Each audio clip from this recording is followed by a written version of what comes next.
Bonjour à tous et bienvenue encore dans Diginove, votre podcast qui explore le monde des nouvelles technologies et de l'innovation.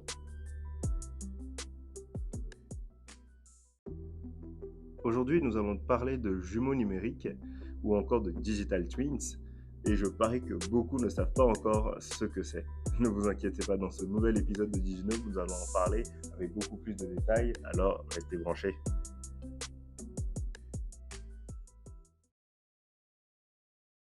Si vous avez suivi l'actualité liée au développement des produits, aux simulations, à l'analyse prédictive, ou encore des IoT en général, ou encore je dirais, qu'est-ce que je peux dire, des systèmes de surveillance environnementale basés sur IoT, Internet des objets, je pense que vous avez quand même déjà entendu parler de jumeaux numériques ou encore de modélisation numérique ou encore de modélisation de jumeaux numériques. Donc ces dernières années, c'est une technologie qui, en termes simples, hein, on va dire, il s'agit d'une représentation virtuelle d'un objet physique, d'un dispositif, d'une structure qui existe dans le monde réel. Donc on va dire que c'est la transcription de quelque chose de réel dans le monde numérique. Alors cette notion de jumeau numérique existe quand même depuis très longtemps, hein, depuis les années 60. Ce n'est pas quelque chose de récent. C'est juste que récemment, dans le domaine de l'innovation, elle a explosé. Donc par la mise en œuvre d'un certain nombre de technologies et de possibilités également technologiques qui ont permis de développer, d'accroître déjà l'innovation et qui ont renforcé cette création de valeur. Donc, les jumeaux numériques commencent aujourd'hui à optimiser le développement et les performances des process, des outils, des produits, du matériel et sur plein d'autres domaines. Alors, qu'est-ce que la technologie digital twin ou encore jumeaux numériques, hein, on le rappelle. Revenons d'abord par une petite définition du contexte. Les jumeaux numériques sont des modèles virtuels basés sur des données en temps réel recueillies par un certain nombre de capteurs connectés.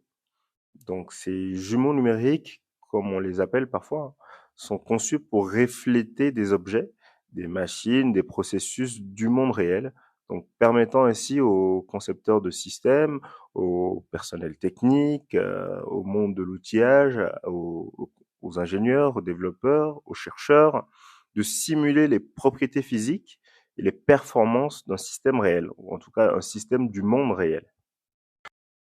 Ces fameux jumeaux numériques ou représentations numériques peuvent donc être mis à jour au fur et à mesure que la version physique évolue dans le temps.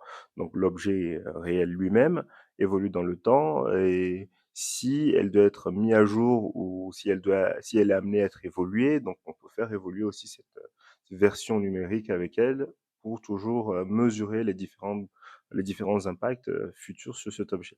Et pour pouvoir saisir les différentes informations qu'on pourrait avoir sur l'objet réel, mesurer son impact par exemple dans le temps, l'objet en lui-même, donc l'objet réel, doit être doté d'un certain nombre de capteurs, donc on fait un petit clin d'œil au monde de l'IoT, hein, qui vont permettre de saisir et de transmettre des données sur les différentes caractéristiques physiques de l'élément en question, de l'élément réel et les performances de l'objet.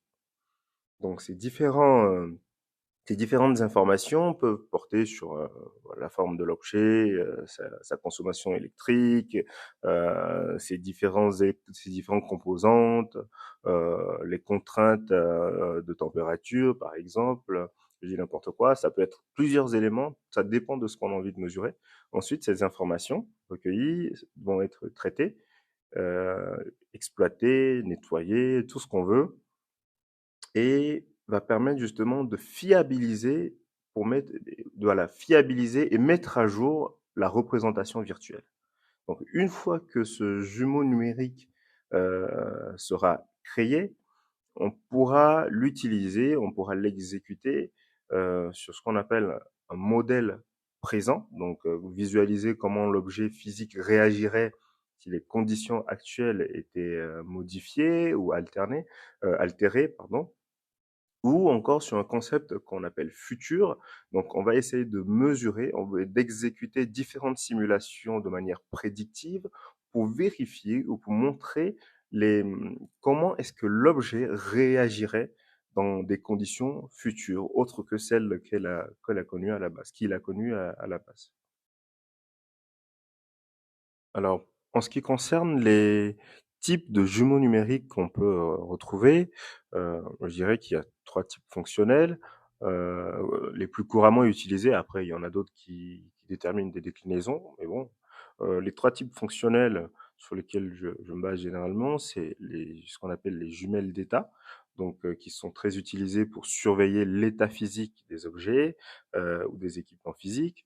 Ensuite, on a ce qu'on appelle des jumeaux d'opération, utilisé pour permettre aux utilisateurs d'ajuster des paramètres de fonctionnement, des indicateurs de fonctionnement sur la base de certaines actions ou encore liées à des processus flux de travail. Ensuite, en dernier, on a les jumeaux de simulation, donc qui sont utilisés pour prédire comment l'objet ou le dispositif réagirait aux conditions opérationnelles dans le futur, ce qui est généralement utile, je dirais, pour l'analyse prédictive et pour le développement de nouveaux produits.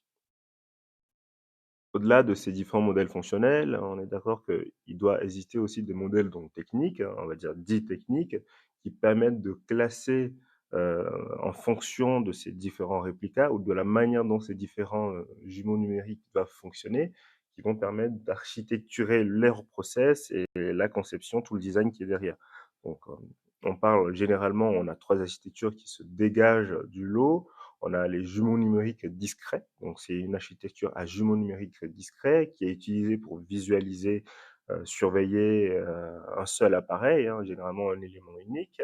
On parle aussi de jumeaux numériques composites, donc qui utilise ou qui se base sur la technologie ou la technique plutôt, voilà, des jumeaux numériques discrets pour représenter un dispositif à ce niveau, mais en composant aussi, ou bien un dispositif à composants multiples. Voilà, ça c'est la bonne formulation, c'est plutôt un dispositif à composants multiples.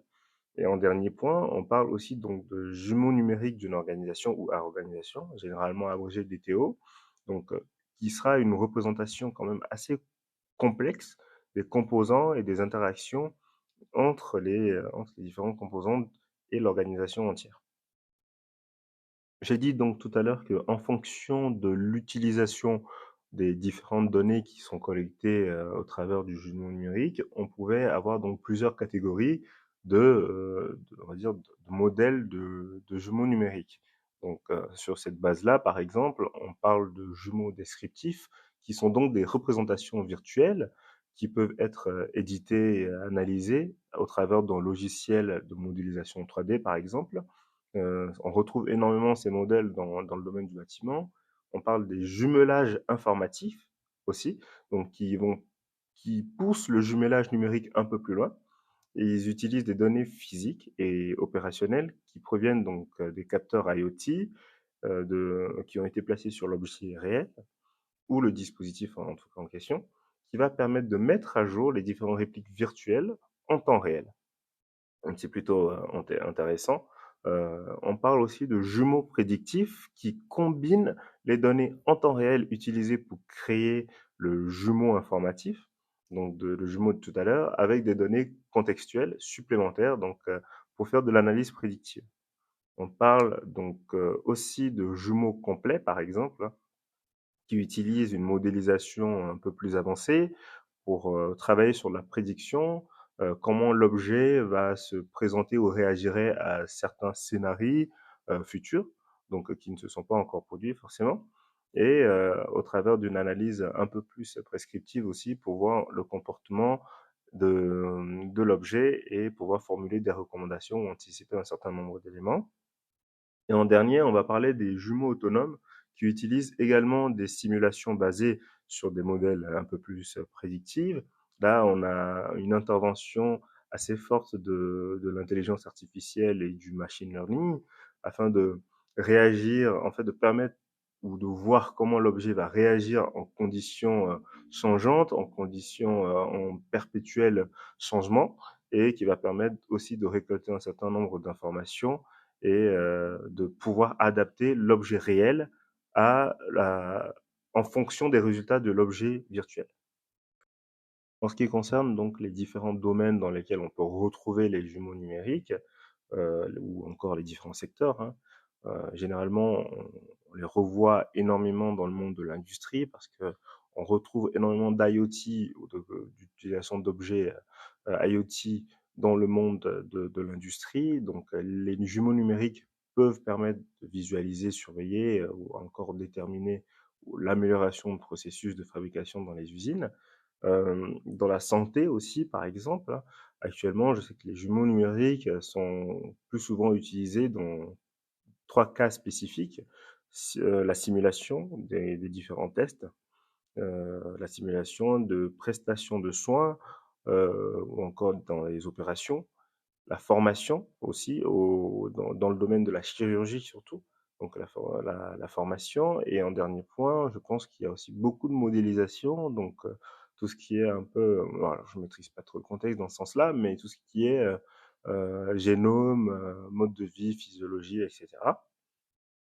Ensuite, on retrouve énormément l'utilisation de jumeaux numériques dans le monde de l'aéronautique ou de l'aérospatiale. Il y a énormément de simulations qui sont faites à ce niveau-là. Euh, c'est très très utilisé dans ce domaine parce que bon, c'est un peu normal. Pour envoyer des fusées dans l'espace, on essaie de simuler, on va dire l'espace. Hein. On essaie d'émuler l'espace sur la Terre pour voir un petit peu comment est-ce que cette fusée va agir ou réagir, je dirais. Donc, les chercheurs travaillent énormément sur cette analyse prédictive pour tester les différentes composantes, les pièces, les combinaisons, tout ce qu'on peut avoir.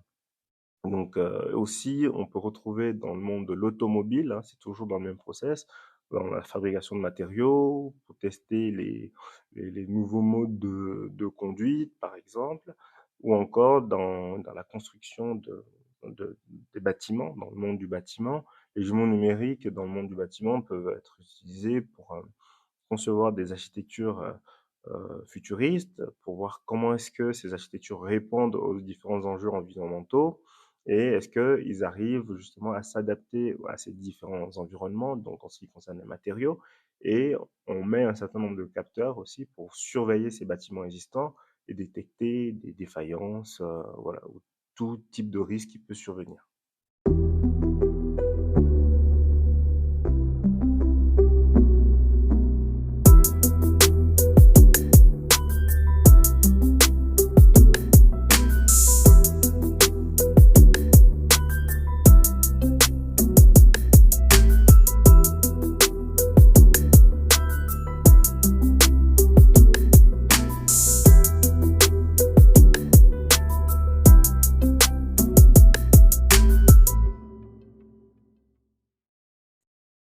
S'il faut parler un peu des challenges autour de cette technologie, je pense qu'on pourrait parler d'abord de l'optimisation des process. Hein.